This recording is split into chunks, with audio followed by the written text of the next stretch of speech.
Yesterday around noon, the game Marauders decided it was going into full-blown early access. Up until this point, they had just been doing playtests, things that early backers of the game on Kickstarter and a select handful of content creators, including myself luckily, were able to check out while they went through their, growing pains stages. Leading up into this, the game has been playable, but obviously had its share of bugs, especially in the multiplayer side, where people love to take advantage of certain game mechanics that enable them to get a little bit more of an unfair edge over their competitors, let's say. And aside from the ultra obvious, which is people that have pieces of software that help them aim and see through walls, there are in-game exploits, most notably things like duplication, where you have the ability to, through just weird bugs in game mechanics, shuffle items inside and outside of certain containers, or like your ship's stash, for instance, that would allow you to duplicate the items that you were holding. And then there would obviously be the bug report process, and you would hope that the devs would take care of it in short order, because you wouldn't want anybody else to find it out unless you were a jerk and decided that you were going to tell everybody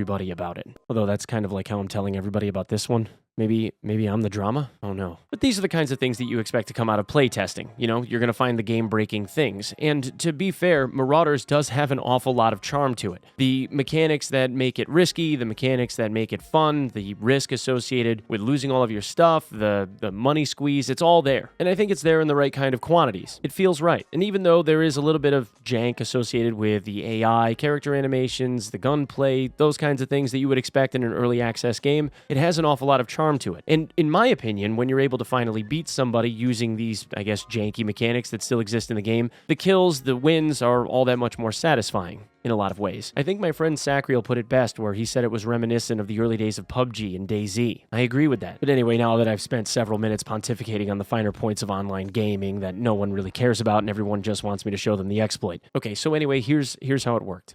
I need to, I crashed again. What if I shoot you in the face if you count as a kill? Let me know when you're in the lobby. I want to shoot you in the face. Okay, yeah, I'm back in the lobby. Grab his armor. Wait, am I dead in your game? Shows that you're dead, but I have all your gear. But it shows you have no gear on. Did you grab it? Okay, so you grabbed his armor, right? Yeah. Okay, let's see if we can get out and see if we have all of his shit. What's not? Oh, dude, I hope that that's not the case. Damn. Wait, that also means like if you're driving my ship and you leave with my ship, I think you get to keep my ship. Yeah, yep. But I still have my ship. Do you really still have it? Yeah. I have the ship too. Did we bring you your loot? I still have it. And I still have my ship. I also have your ship. Okay, I made the crew again. Oh shit. Yeah, that's a problem. You crashed? I crashed you. You both crashed? All right, I see one of... Oh, no, I see the both of you. I have the transmitter on me. Why? Yeah, you guys are stacked. But I have everything still on me. That's crazy. You guys are stacked. You get XP for killing us too. Yeah, this is broken. This is like really broken. Well,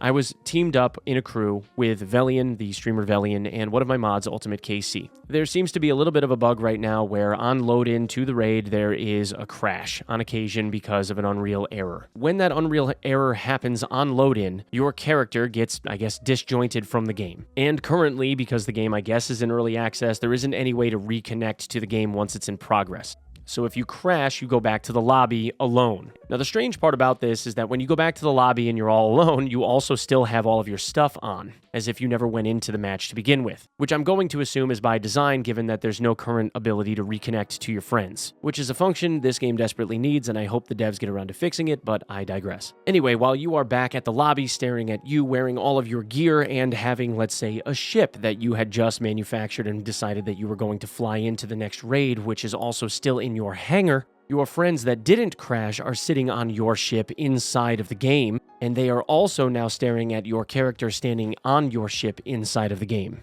You look as though you have no gear on, but if your friend TKs you, your entire inventory is lootable off of your now dead body. They can not only loot all of your items and keep them, because on raid exit, all of those items stay in their inventory. But upon exiting from the match, let's say in a ship that you had just built, they also get to keep the ship, because as we know, whoever's captaining the ship when the ship leaves is the owner of the ship now. And that goes for teammates as well. So the entire inventory of the person that crashed, as well as the ship that they were flying when the round started, are now duplicated. And I'm sure you guys can all see where this goes, because it also counts for any items that you have in your backpack, or any items that are in your ship storage. Got a bag full of war bonds? Worth, I don't know, say $150,000, and you end up selling them to a vendor for $150,000, or better yet, duplicate it 3, 4, 5 times, fill your inventory full of millions of dollars worth of inventory, and then sell it off. You can obviously see where this ends up being a problem. And unfortunately, when we discovered it, I was live, along with Velian, who was also live. And I have no idea whether or not we were the first people to discover the bug, but it was like a half an hour into the launch.